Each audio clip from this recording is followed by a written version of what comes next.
Welcome back to the Startup of Human Potential. I'm Clifton, And I'm Victoria. and together we're Faces of the Future.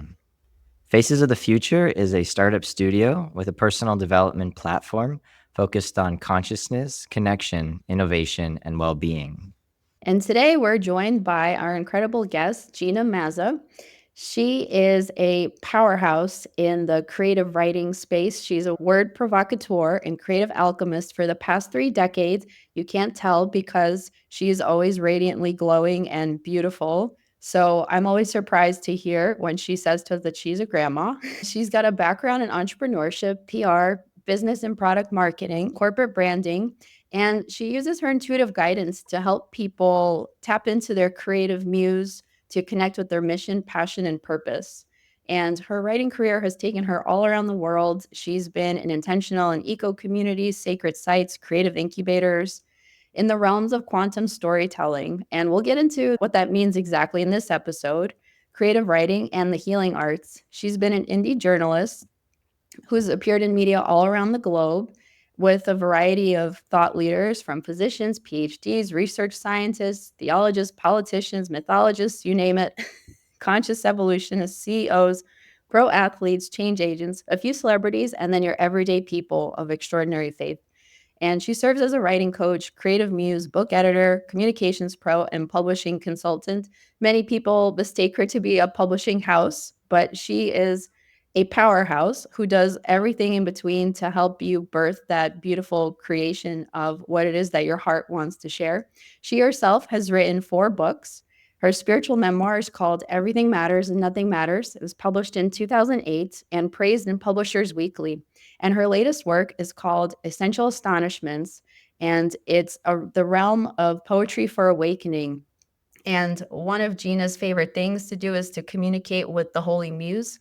And I'd love to have Gina introduce herself as well and say hello.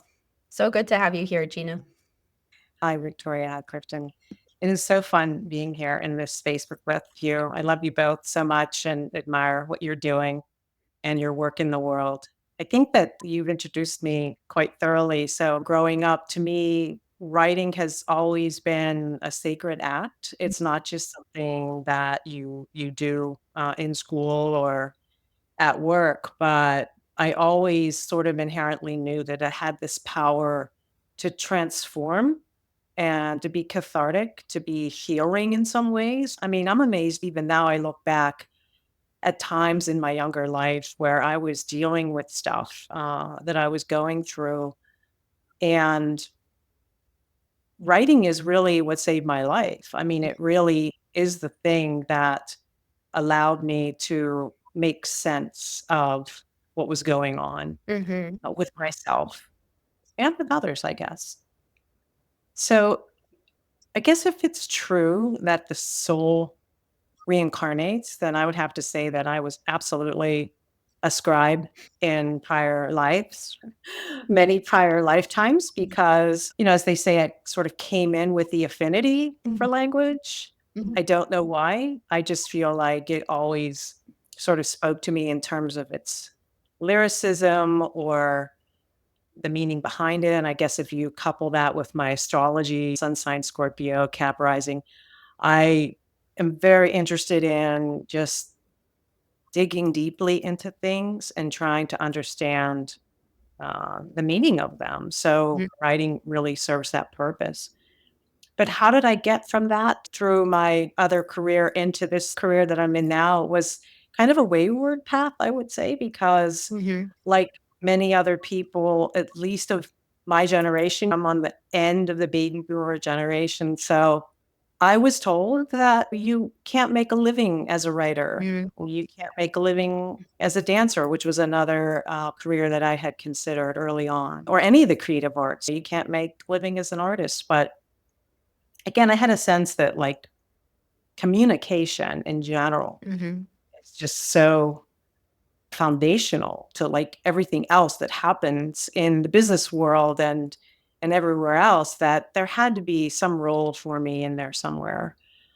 So the way I came into it was through marketing, advertising, Mm-hmm. PR. And that was great because it really gave me a great foundation working in a corporate setting. Mhm. But then when I was 30, that's the age that it happened. And I had my oldest child, my daughter, which was like a rebirth for me as well. Bearing her was like me being reborn, and something kind of coalesced in me. The question that kind of arrived in my consciousness was, well, if you're going to do anything that's going to take you away from these babies, because then I had another child 18 months later. So Irish twins? actually, they are part Irish, though.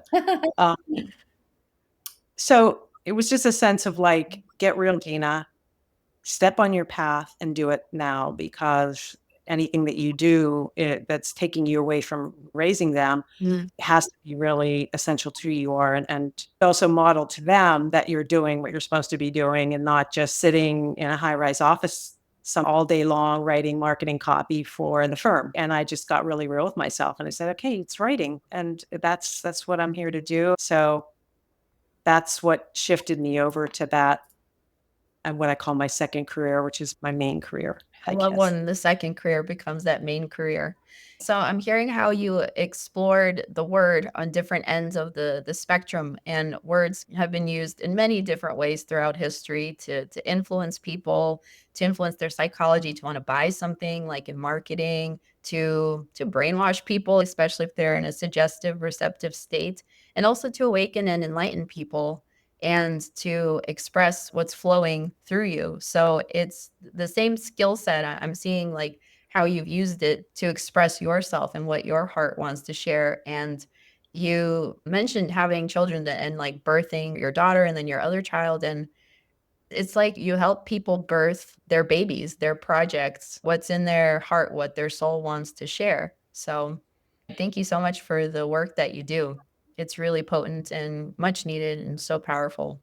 Thanks, and thank you. And it's true. And I use that metaphor, and it's been used many times over. But I think it is because it's an apt metaphor for writing a book. Because if you're in the right headspace, the right heart space, when you're choosing that which you want to write about and that which you want to share with the world, Mhm, then it's coming from a very deep place within you. There's nothing superficial about it. mhm, It's definitely creating from your essence. mhm. Again, done right, if you're really hitting on what it is that you're here to sort of articulate to an audience, then it's really coming from a place that is part of who you are. And so in that sense, it is like a birth where you're Yeah. taking a piece of your heart and you're sharing it with people. Mm. And so I take that process very seriously because I know what it feels like myself to go through that process. That's a big part of what brings me so much joy in helping other people Mhm. through that process as well, because I know it can be delicate. It can bring up a lot of emotions for people, Yeah. and typically it does. I mean, a lot of my authors, I end up sort of talking off the ledge one way or another through the process of writing or publishing their book or promoting it. Yeah, totally. Clifton and I see the same thing in birthing businesses, which is what we help entrepreneurs and creatives do. And it's very different when something is just a good business idea that the market needs versus like, this is my soul's calling and this is what wants to be birthed through me. And there's a bit of a muse or a steward that is helping to guide the process. And we help to facilitate and doula that type of labor experience. It's a labor of love. And what I love about how you do that for others is that it comes from that embodied place of you having done it for yourself. And, you've written and published your books. And Clifton and I do that with our business, the way that we help people birth theirs. So I really love that parallel in the work that both you do and we do. And I'm curious to know because you're not just the powerhouse of being a birth doula. There's that other essence. You talked about a lot of emotions coming through and connecting with that divine muse. I was curious if you could take us through a bit and kind of expand on your journey. And this time, instead of focusing on like the career trajectory, more of like the personal development and spiritual trajectory as you're going through these major milestones. Yeah, I think a big part of what I feel I'm here to do and I'm good at is the psycho-spiritual piece of writing and helping people write. And so that's not something that you arrive at overnight. That's something that you earn your way into through life experiences. And maybe I'm fortunate in this way, but I sort of knew early on what my passions were, even though I didn't know what I was going to do with them or what that Mhm. was going to look like. But the other thing that I've always been really innately curious about is just the human psyche, like what's going on up there and why do we do what we do? Like why do we have these types of conditionings and patterning and rules and regulations in life, generational, cultural, all of that. And so when I ended up going to university, I thought, well, maybe I'll become a psychologist. And so I started on that path and at least made it to the associate level and then decided, no, that's not really doable for me because I was putting myself through college and I thought, well, if I'm going to be a psychologist, I have to go all the way through to get a PhD. And I don't know how I would do that. So I just kind of stopped and redirected my educational career. But I've always been interested in that. And it's so funny to me Mhm. and really cool that like I end up doing that now Mm. as an editor and as a person who's helping people with their communication Mhm. because it's all tied together. I mean, we're not just spiritual beings, we're not just intellectual beings, we're not just creating, using our mind and not integrating all of our other sides, our emotional side, and even our belief systems, and all of that comes into play. So it's all tied together. So life experiences happened just like everyone else. I've been through my traumas, I've been through my dark night of the soul more than once. I've always just returned to the writing process because I talk about this in my memoir. It's really not like what happens to us in life. It's what we do with it. Mm. It's like a gift to us and it's helping us to dig deeper into the meaning of things again. And that's how I approach things. And the way that I was able to navigate that was just on the page, just being able to journal about it or blog about it or Mhm. whatever form that might have taken, even writing a letter to someone who abused me, like just writing a letter. And there's a lot of research that talks about that too, that the actual act of writing, like physically writing from the brain through the hand, there's something that transforms when you're doing that. It's powerful. I love typing, but there's something even more metaphysical about the act of writing with your hand and wet ink on a piece of paper. It's very tactile, and I use that process a lot for journaling, for processing emotions, for any traumas to release what was coming through, anger, sadness, grief, joy, gratitude, etc. So I know how transformative words can be in clearing up bandwidth, in creating space for new things to enter, and just like exploring that whole spectrum of human emotion. You have a very subtle touch on the spiritual aspect of things, but I know you shared a bit of some of your deep training, and sometimes those experiences can be a great area for people to recognize just the depth of where you've gone to, because it's not just psychology or an associate psychology path that you went on. There's other deep layers of spirituality that you went and you trained in. Perhaps if you could touch upon that a bit, that would be enlightening. Yeah, the spiritual path from an early age. I don't remember a time when I wasn't interested in those big questions. I was very existential as a child. I wanted to know what is the meaning of life. And I was raised by Roman Catholic parents and put in a Catholic school. I feel like I'm a recovered Catholic now, but that had its own detriments to me. It did give me a sense of the fact that there is this thing called faith in life, but there was also a lot of not so great stuff that came as a result of that. But whether or not I was in Catholic school or not, I inherently wanted to know what is God and why is God and why are we here? And what is this? And if there wasn't anything here, would there be nothing? And who created nothing? Like if there's something, then what does nothing mean? I would just lay in bed at night and go down these rabbit holes, and no one was prompting that. It was just, I was curious, very inquisitive about that. And so my spiritual quest has always really just been summed up with, I want to know God. Like, if God is real, then what is he, she, it? Mhm. Uh, that sort of was put on hold in the early part of my career, like late teen years, early 20s. I was very much in the world with what I was doing. And then it coincided again with what I spoke about earlier, that after I had my kids and I refined myself, I was in this process of refining myself and realizing what it is that I'm really here to do from a professional standpoint. I was also realizing what I'm here to do just in general. What does faith mean to me? And what is that? So, what did I end up doing as a result of that question in my mind? I just started, what do writers do?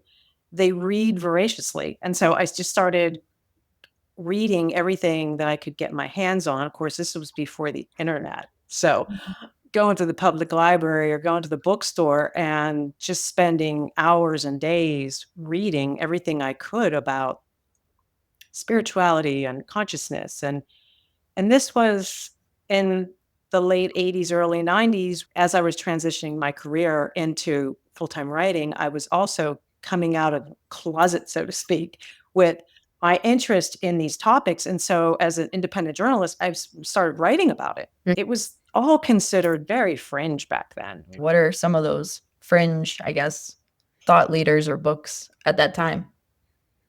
Well, I guess I started reading the ones that were at the top of the bestseller list at that time, whether I knew that they were good or not. So Mhm. Betty Eadie, Embraced by the Light, and Shirley MacLaine, Out on a Limb, because she was popular.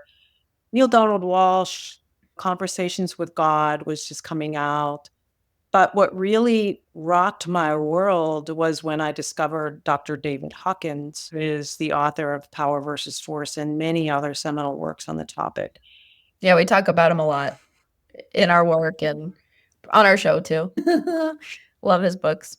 Incredible, because he's one of these people that his information is just timeless. I mean, he's gonna live on for Mhm. so many generations, I feel. But I was fortunate enough that he was in the body when I was starting out my career, and I interviewed him a number of times. And No way. Wow. yeah, I always remember that he was the only person that I ever interviewed that at the end of the interview, he said, "I love you." Like, he just said that at the end of the interview, and he never not granted me an interview, and he took as much time as I told him I needed to do it, and he really became a mentor to me in a lot of ways.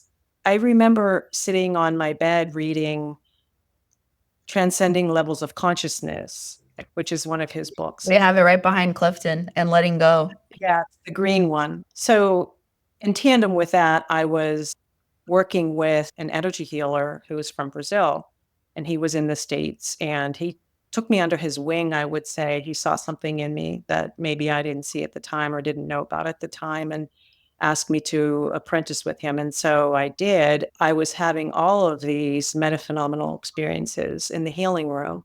Mm. And again, I turned to writing to try to make sense of that.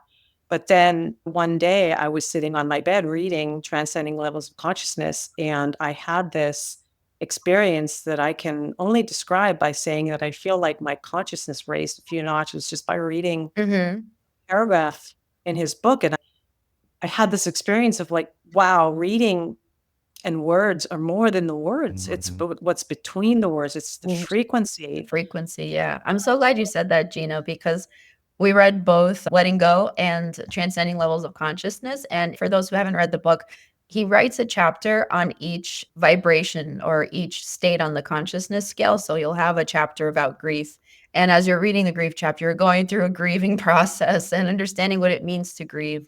And then you read the chapter about fear, and then you embody all the things that it takes to heal the various fears that you have. And you read about courage, and you read about acceptance, and you read about reason and love. And I was reading the book. I was like, I can't wait to get to willingness. I'm like, some of these other chapters, they don't feel so good. And I was like, okay, we're at courage. That feels better. Let's get to willingness. Let's get to love and joy. Yes. It's timeless material. I feel like his books, I mean, I know his books are based on his lectures, and I've been to his lectures too, and, Yeah. have experienced them as well. But I feel like even though they're a combination of what he's lectured about and its transcription from that, to me, his books are very much like transmissions. Mhm. You don't even have to necessarily understand a lot of what he's writing about. You just have to read it and feel it because it changes you vibrationally. I mean, I don't know how else to say it, but It's an initiation. yeah. It's like when you go to Mount Shasta and sit on a vortex spot in Panther Meadows, and your body just goes through a thing. You don't really understand what's happening. You might feel some things happening in your body, and then you maybe write words to process what's going on. Like in the vortices in Sedona, or, I was in Bosnia, the pyramid, like same sort of thing. Mhm. But this was really interesting from the standpoint too, that he was someone, again, as a writer, this really hit me this way because he was someone who was writing about what it feels like to elevate in consciousness. Mhm. And no one had ever articulated it that way, Mhm. nor did I know that anyone had even experienced what I was experiencing. So I felt this kinship with him because he was describing what I was going through. And no one else in my world at that time did. Like, there's no one that I could have turned to and said, Yeah. hey, I had this crazy thing about this past life where, I saw inside this person's body and I saw that, it's not your normal dinner conversation. So, you have You're to, having dinner with. maybe yours it is, not in my world at that time. Right. I feel like this was just all just coming out Mhm. in the mainstream. You had to find your tribe in order to be able to talk about it. And his work is more popular right now than when he was alive, is what I understand. Was it mainstream back then too? No, it wasn't mainstream, but in the spiritual community, and I say that sort of in quotations because I think we're all spiritual. I don't think there's a spiritual community, but people who are interested in spirituality, Mhm. he was definitely a guru, for sure. Again, because his books, I think Power versus Force is what really put him on the map. That's beautiful. Yeah. And you use the word transmission. What do you mean by a transmission? So I feel that there are levels of consciousness and that there's many energy fields within us and around us, and the planet and the cosmos and the universe has that as well. And that, again, like Hawkins talks about, unconditional love, that purest frequency is at the very top. And I don't mean linearly, like, oh, it's up there, but let's just use direction as an example. It's at the very pinnacle of the experience that we could have as beings. And Mhm. from that standpoint, to me, it is the purest vibration. Pure meaning it's untainted by anything that happens on those lower levels, of which we are a part of as well. So that's what I try to stay in coherence with when I am praying or meditating or even writing. I call it the PVC pipe. I want to go directly up to that purest frequency. Mhm. When I think of a PVC pipe, it's completely like clear and pure, and Mhm. there's no obstruction to it at all. It's just you turn on the water and the water just flows unobstructedly. Mhm. Oh, and so I envision that when I'm meditating or praying. And And that way you don't pick up all of the dross, that you could pick up on the way down through the pipe. So what do I mean by transmission? It's like channeling that pure source energy, like actual creation energy. And whatever you want to call that. Some people do call it God. Some people don't call it God. But that from which we came from somewhere. I think life and living as a human is so incredibly complex that I don't know who could have made this up other than a supreme being. That's how I feel about it. Wonderful. And you mentioned to be able to tap into that, you visualize like that PVC pipe and it just kind of flows that way. Is that your practice to get into that space? Are there any other tools, or maybe you've always been connected to this kind of a space, but maybe one of the first ones that come to your mind, that direct experience you had of like, oh, this is actually flowing from that pure place rather than maybe another place? Great question. That is a great question.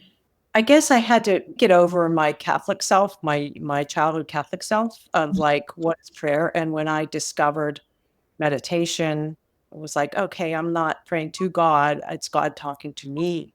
Like the trajectory was completely 180. And that's when I really got jazzed and interested. Like, I don't care what my higher self has to say. I want to know what does the creator want to say to me? That was a very distinctive difference between prayer and meditation. So when I discovered meditation, I was all in. I mean, I have been to many retreats, Chopra's, I mean, you name it. I've been to all the retreats and learned a lot of different types of meditation. And I just kind of made it my own at some point where what I think I resonate with the most in my process is just what would be referred to as stillness meditation, where I'm not chanting a mantra or invoking any spirit guides or anything like that. I'm just getting into the void, I guess you could say, where there's pure, beautiful, luscious nothingness and just seeing what shows up. And so to answer your question though, when I started doing that, again, writing was my tool. So I would get into that space and then I would sit down and I would write. This is also like just a trip on the time machine. But back in the 90s, angels were really popular. And so I thought, oh, I'll try to channel my angel. And so I was writing and doing that. And at some point, I did notice that the language was different. It wasn't me writing, it was some other influence on that communication process. And then I just kept taking it higher and higher and higher. Like, okay, so if I could have the angelic energy come through, then what is the creation energy that's going to come through?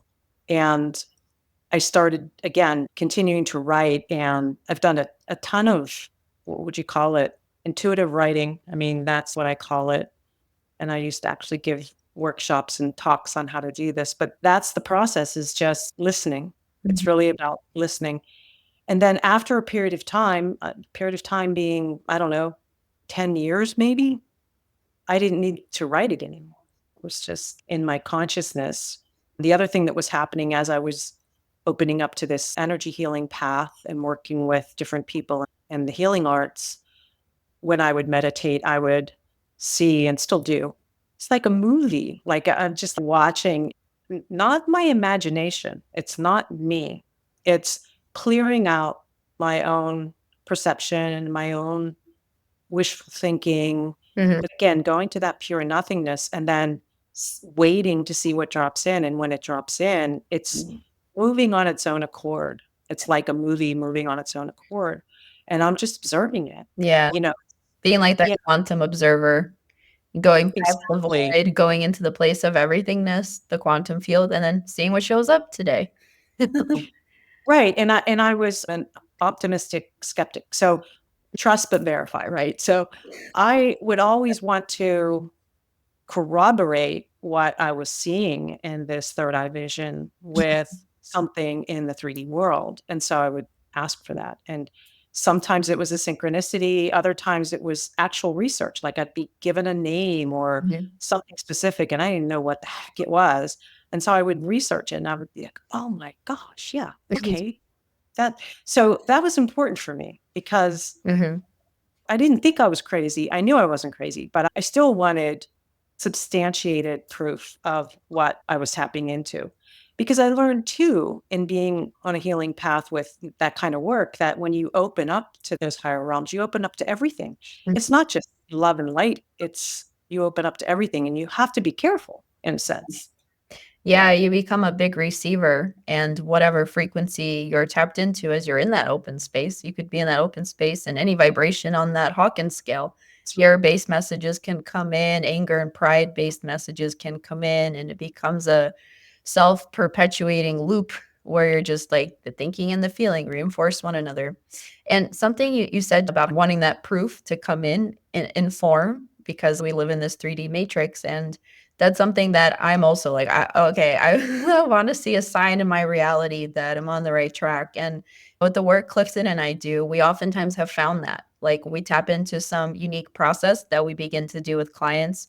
And then we discover someone like Dr. Joe Dispenza, who's been doing work with sigils and whatnot for a while and writes about the science behind it. And that's something that we've done in our process too. And then we point to that guy and be like, hey, this guy has all the scientific evidence. So we bring him in as a subject matter expert when someone that we're walking through our process is like, hey, I need to see a little bit of proof and substantiation in what all you guys are saying. It sounds really great. I feel good in my body, but my logical brain wants a little bit of reasoning through it. So we just point to Dr. Joe.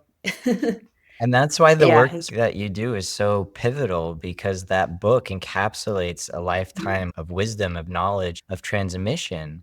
And there's nothing more evident in the 3D than a hardbound book. It exists and you can point people to it, and there's a story behind it and a story behind the author. And I'd love to talk about that. Yeah, you have these processes for how you write. Do you walk your writers through a similar process to tap into their creative spark? And can anyone write? Can you teach anyone this process? I think you have to be a very patient and learn to listen and sit with yourself to receive. So I'm curious about what that looks like when you work with them.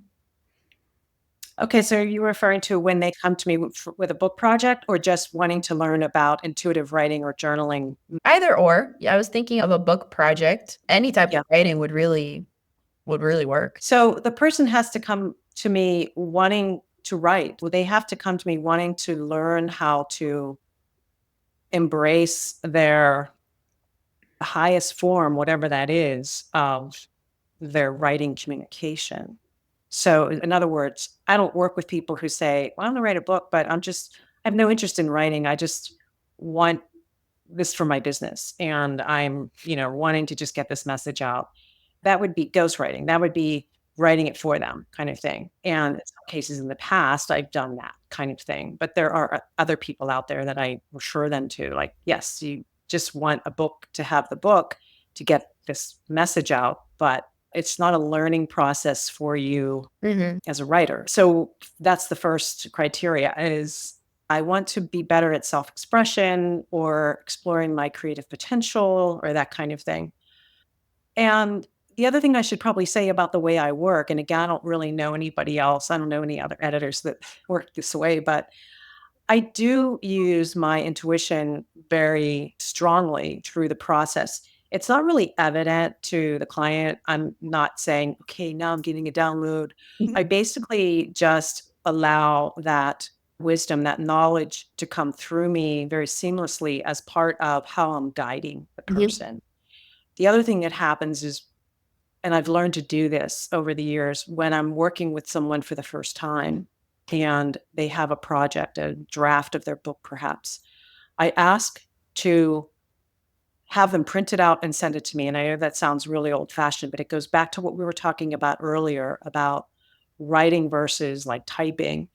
Because when I'm sitting and reading someone's project on the page for the first time, there is a very deep intuitive process that happens with me and through me.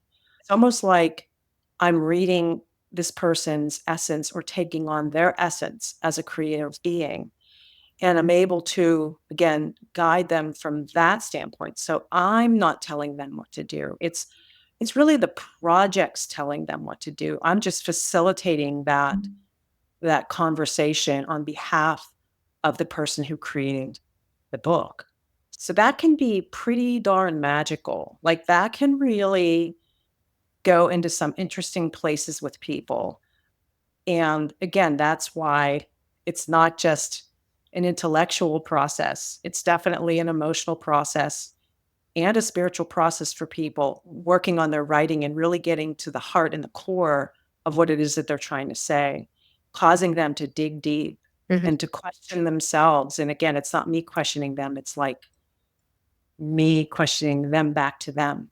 That makes a lot of sense. Yeah, as you're sharing, I just got a download. No, but I got a visual of as you're describing it, because we talk about the quantum view of reality and there's standing waveforms of energy that you can tap into. And science goes into that with scalar waves. And more of the spiritual side talks about egregores and being able to tap into consciousness. And that's one of the things that we do is tap into the consciousness of the business entity that you are birthing and that is there and trying to be manifested in the 3D.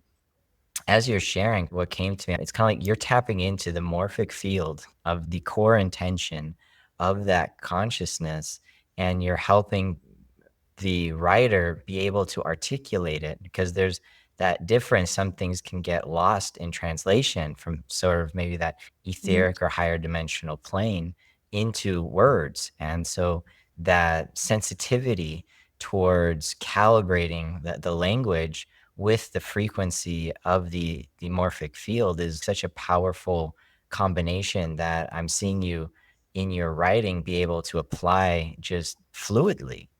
And it's a really beautiful expression of how you can take something that might be more on like the woo-woo side or the spiritual side and actually make it very practical, but also something that can steward the collective consciousness for generations to come because it's embodied and encoded in the word. That's a really brilliant way of putting it. Thank you, Clifton, because that is really on a higher level what is happening. It goes beyond the individual in the sense that there is this morphic field. I refer to it as the information field Mhm. or the quantum field. And I do believe that there are ideas, concepts, inventions, innovations floating around out there. Yeah. And it's almost like the higher powers that be that have our best interest at heart, the benevolent energy says, "Oh, I've got a live one down there. I'm going to give that to her. I'm going to do that to him, or he's paying attention." And so I think that's why you hear people say, "Oh, I had that same chord progression for a song that I wrote." In other words, what I'm trying to say is, I think many people can tap into the same idea. It happened in science a lot, and a lot of things are named after the 2 or so people that came up with it. Right. And so when someone comes to me with their project and I'm reading their project, yes, I'm reading their words, but I'm also reading their project in tandem with this larger morphic field. Mhm. And very often, information can come through that they may not even be aware of or have considered. And again, that's why it's really juicy and cool because I have fun with that too. I'm like, oh, I never thought of that. And indeed, I didn't think of it. I was just holding the space for that information to come through. Mhm. And it's really fun. It's really the word that I think most clients use when they leave a call where I'm talking with them about their writing in this way is inspired. Mm. And I love that because, the etymology of that word is in spirit. So that's meaning that the spirit is in you. You've caught it. You've caught the spirit within you. And that's what carries you forward in the writing process because you need that to sustain yourself. If you're not inspired what you're writing about, you're probably just going to drop off from doing it at some point. I love that you went into the etymology of the word inspired. I hadn't thought of it that way, but also when people come to us, like, I'm not feeling inspiration, that just means you're not connected to yourself. Like, go connect, man. Go sit down, have a little meditation, go spend some time in nature. Yeah, it's the same as what the two of you do. You're creating this container for people to come into with incubating their businesses, but you're not really solely responsible for giving them the idea or giving them the inspiration or even the motivation to do it. It's really just, I think it's a big part of mirroring process with people, Mhm. like getting real on what it is that you want to do. A lot of people don't know that off the top of their head. They need somebody to bounce those ideas off of. And what we've done Yeah. is we've also continuously woven in an interpersonal development process, an introspective process through that to be able to recognize it not just as the form of an idea or of a business, but the substance of connecting to yourself, of connecting to that higher source, and to be able to create a new identity that is holistic and complete rather than fractured and compartmentalized, which we see it as a challenge for business creators to be able to actually continue to tap into a sustained source of joy because they've fractured themselves in their identity, whether it be with work or health or relationships. And so to use the incubation term not just for the product, but also for themselves to step into their future self that is fully embodied in that idea that they're stewarding. Like they are the entrepreneur that has executed on this project or the writer that has successfully published that book, in your case, with the people you work with, Gina. And I'm sure in your work, a lot of personal development goes into it. I'm curious, actually, what are some of the common blocks that you see from people having the word flow through them? Because, like on our end of the business, there's a lot of limiting beliefs that come up. There's the disbelief that you can actually do something that you love, that can sustain you, that can be profitable, and that you can live every day inspired and joyful. I would love to hear what the people that come to you, what are some of those common threads that you see, common patterns, even sometimes self-sabotage we get in our own way from writing or from creating or executing on the roadmap of a business or the creation of a book. It's all one and the same. It is all one and the same. And again, it's just what you said, Clifton. And we're not fractured beings, we're whole beings. So when we fracture, that's when those blocks come up. And I wanted to say, too, before I answer that question, I wanted to also add that working with businesses and corporations and big organizations, I mean, really all they are when you really look at it is a collection of people, collection of souls working together. And so it's no different between the entity of the organization and the soul of the individual. So when authors are blocked, the main things that I typically see have to do with conditioning in their upbringing, conditioning in their trauma responses from different things that have occurred in their lives. And so it's what you would expect. It's the classic, I'm not good enough. I'm going to be judged for saying this. Yes, I'm going to be judged for saying this. I am going to be ridiculed for giving my opinion. Mhm. I see this especially with very credentialed authors that I work with in the scientific community of like, oh, I can't say anything woo because I'll be denigrated in my field, in my professional field. It's really self-doubt. I guess that's what it boils down to. And that self-doubt usually comes from something that occurred with that person Mhm. in their personal or professional life. I mean, it's kind of crazy to the point where some come to me and say, I'm writing this book, but I am afraid to say this or that. So, well, show me the manuscript. And they haven't even written it yet. Like, wow, you haven't even written it yet. You haven't written one chapter yet, but already you're blocking yourself by Mhm. saying, I can't write this. Well, you haven't written it yet. It's right at the beginning of the process that these things occur. And so the person really never gets started. The other time that frequently see this is with authors who love the writing process and find it very cathartic, find it very inspiring, love that the words are coming together, love when we're finessing the language and polishing it and getting it ready. And for those who are self-publishing, cover design, it all becomes this beautiful package and they're super excited. And then on the eve of their launch or right before their launch, they panic. That's when they're, oh my God, what am I doing? Was I crazy? Why? People, it's again, it always goes back to being judged, like you said, Victoria, or not feeling good enough or not feeling worthy. We're good at looking at the worst that can happen in a situation, right? But we need to get better at looking at what's the most glorious thing that could happen in this situation. How can it get even better? Yes. What's the best that can happen? Because that's just as much a potential. I mean, we're talking about the morphic field here. That's just as much of a potential as the thing that you're worrying about. So how did you get through it in writing your books, Gina? Your spiritual memoir is a very personal story.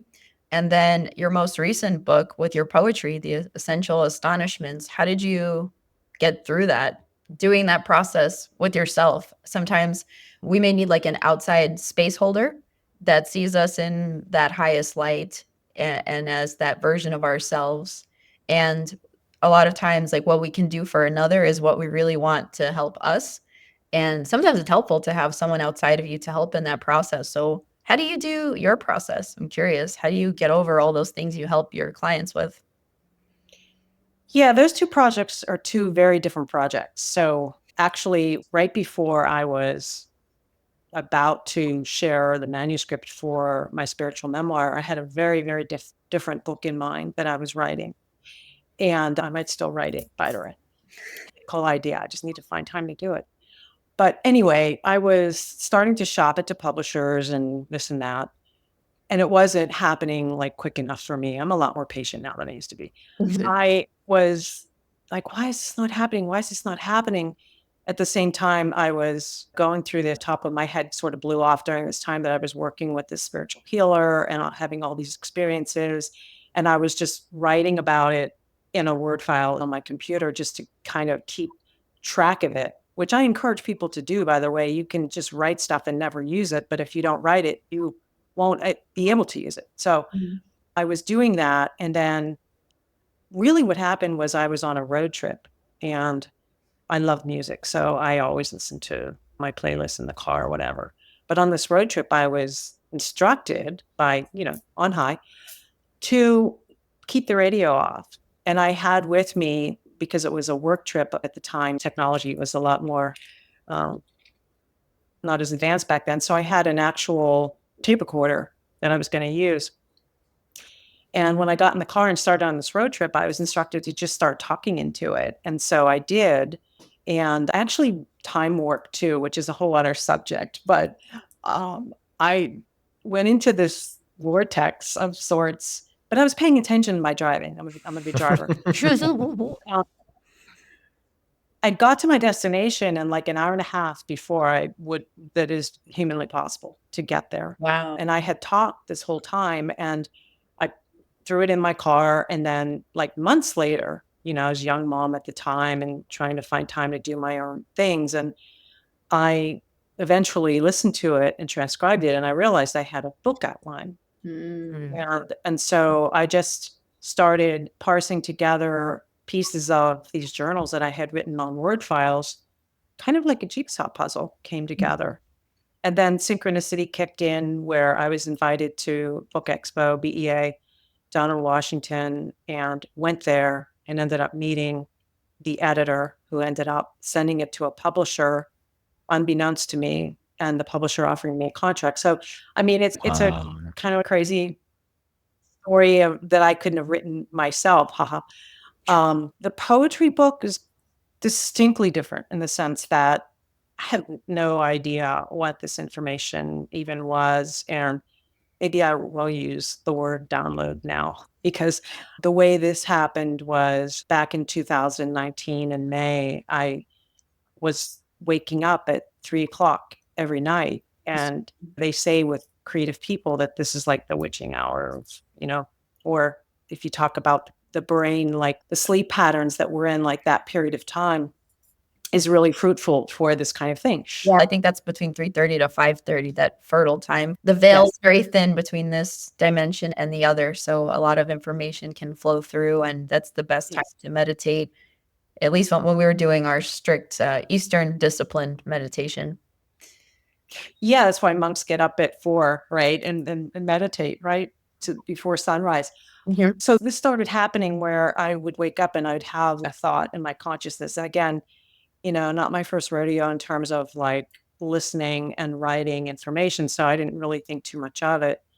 But this was different in the sense that I would just turn on my voice memo and say something and fall back to sleep and then wake up and then fall back to sleep. And I would do this for hours. And this went on for months, actually. I had no thought about doing anything with it. I didn't know what it was. And then finally, I got around to looking at my own stuff because I'm always reading everybody else's material, right? So finding time to read mine is a challenge sometimes.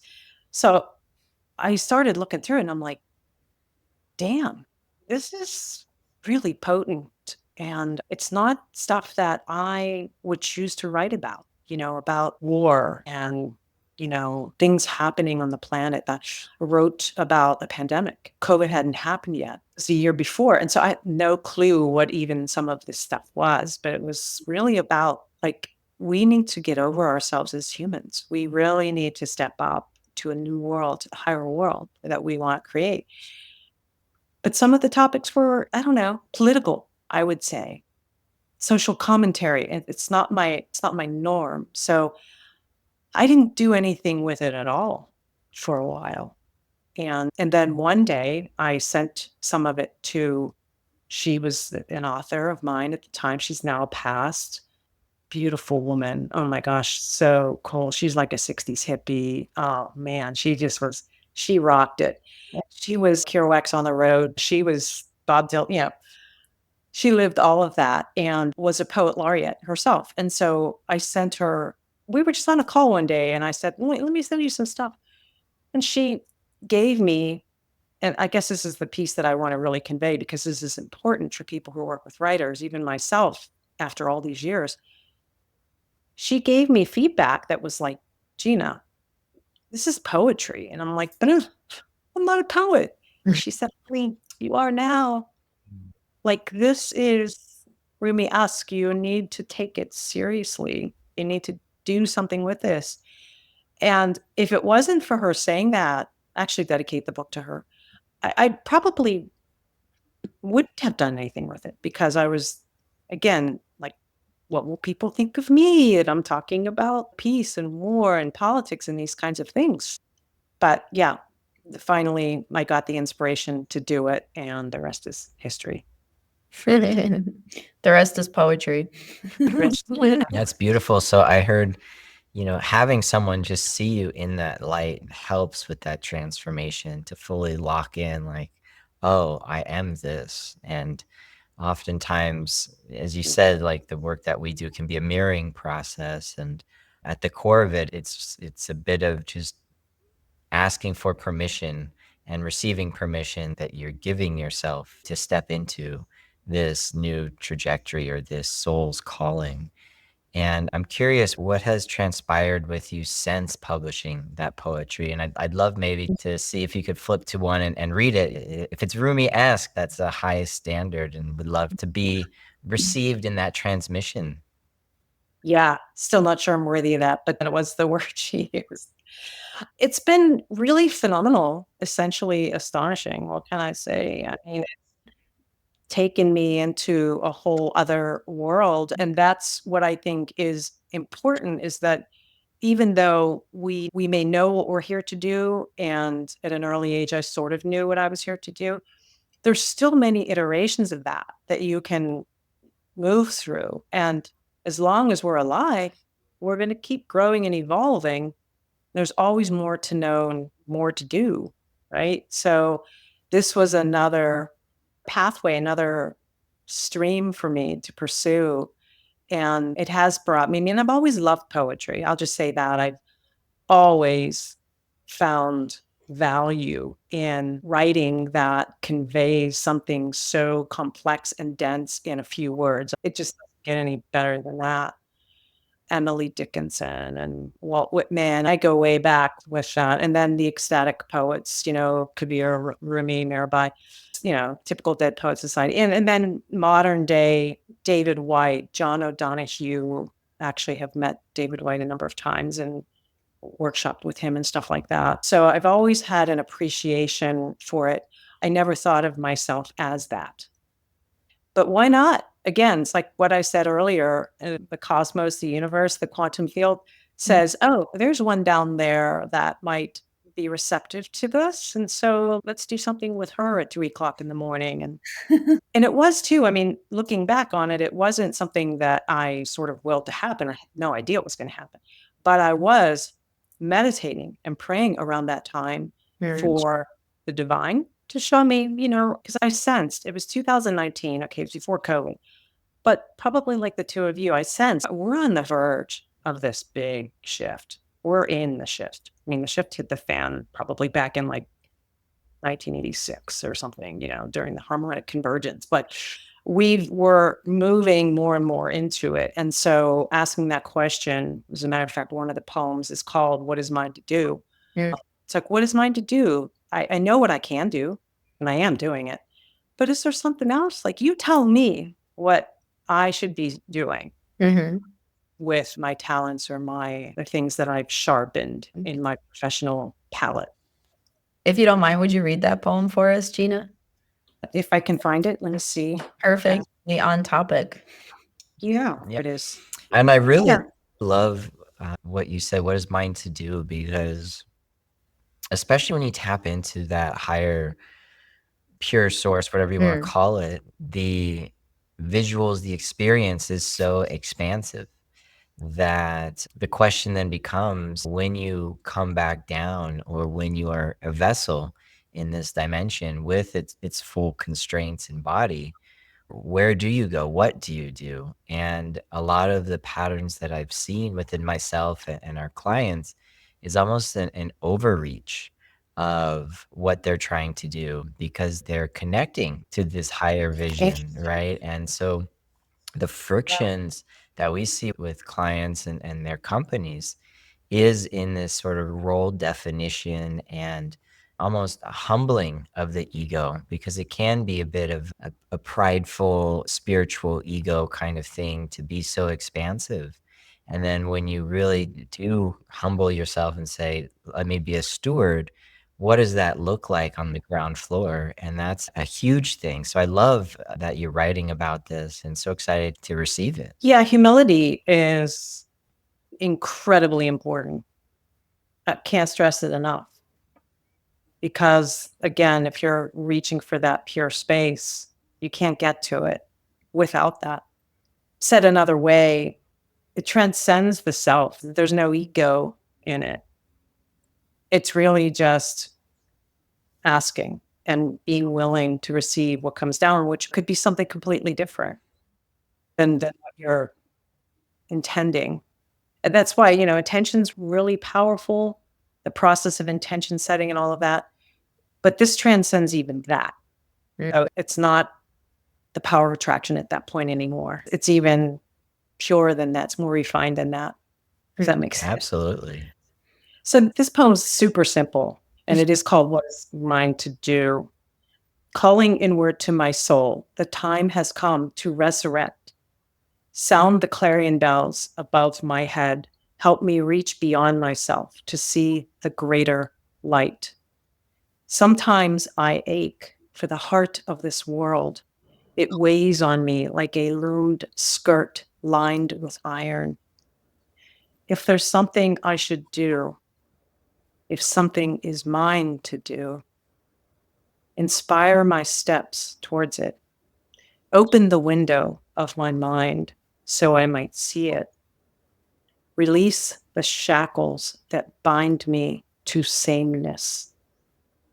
Arouse my boldness to contribute the gifts bestowed on me before entry into this paradise lost.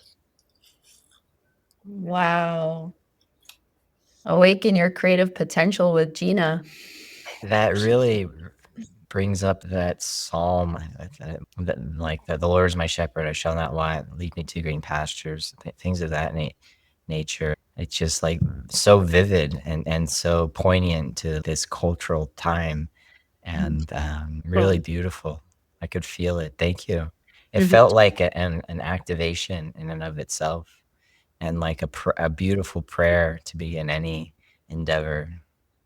Yeah, like a good opening mantra before you embark on any creative work or project is kind of how I'm seeing it too. Yeah, it's more about receiving, but the asking part is important too, because I don't think that the spirit world, if you want to call it that, intervenes in our life if we don't give permission for that. I've heard healers say that all the time, that you have to give permission for them to intercede on your behalf. And so asking that's the important part about asking. But then after you ask, it's like, okay, bring it on. Are you willing to receive? Yeah. That was so beautiful, Gina. Thank you for opening your book and sharing it with us and our audience. It was our first time hearing it too, so you get to hear our reactions live, which is really great and authentic. And we have one more question for you that we ask everybody that we interview, and that's, what does human potential mean to you? I mean, it goes back to that question I asked when I was laying in bed as a kid, like, why are we here? And I do think that the meaning of life is to discover the meaning of life. And so when you're always open to sort of knowing what you don't know, I guess that's how I would summarize it, is to say, we know what we know, but I've always been really fascinated by what we don't know. And there's a lot we don't know. That's why even something like science is up for question in some ways, because we know all that we know at that time. It's change over time, and that's part of our evolution. Same with spirituality. We maybe know more than we did, although the ancient wisdom traditions are pretty darn spot on. But to me, human potential just means being open to that which we don't know and having a really curious, open heart towards it and wishing everyone well with it. That's beautiful. Wow. I love the full circle, starting with that question in your bed as a child and here now. So this has been a beautiful exploration. Thank you so much for joining us, Gina. And I want to do a special thank you to the Foundation for Human Potential, which makes it possible for us to put on this podcast. And where can people find you, Gina? What are you working on, and how can they get a hold of you? Every darn thing is on my website. It's just ginamazza.com, GINAMAZZA.com. Everything's there. Lots to look at, listen to, hear, and explore and read on my website. Yeah, and on Instagram too, at _poetry, which we'll link below. And we'll drop a link to your book, which we got to hear one of the beautiful poems from, Essential Astonishments. If you're interested in hearing and reading more, click on that link and get your copy. Awesome. Thanks so much for joining us. It's been an honor and a pleasure having this conversation with you. It's been a while since we connected, so it was great to do it on this podcast and for others to take part in the conversation with us. So thank you all for joining us today, and we'll talk to you next time.